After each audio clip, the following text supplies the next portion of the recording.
Good morning mga ka-harvest. Karong adlaw atong harveston ang tulo ka dagko nga bunga sa atong gitanom nga apple guava.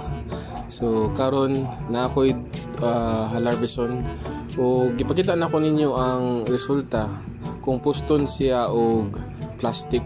So secured siya ug dili ta maunhan og paak sa mga mananap nga mag-cause niya nga early siya nga mahinog. So karon na ay duha ka bukdag ko nga sulod ani nga plastic nang tawa ninyo bang dagko sa bunga sa apple guava. Lami kaayo ni siya, crunchy nya sakto ang pagkadako niya.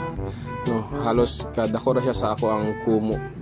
So kani nga tanom ako ra ni siyang gibutangan og organic fertilizer sama sa kuan kaning iti sa manok nga ako pong mga binuhi nara sa luyo o dito sa kilid sa balay nila mama. So akong gikolekta ang mga iti butang nako sa iyahang gamot dayon tabunan nako og yuta. So mo ani nataktak gani ni siya pag harvest nako kay kaning ga lisod kayo pag video nga gakunit pud ta og cellphone niya mo pud tay mag harvest pud.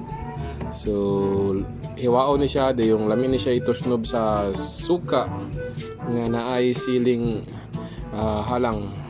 Yung kuha ko sa pagyud tulo pagyud ang dagko nga bunga ani nga apple guava. So daghang tang bunga hinaot pa ta nga modagko pod siya. So mora to guys, see you sa ato ang sunod nga pang harvest sa atong apple guava fruits. Thank you and God bless. Bye bye.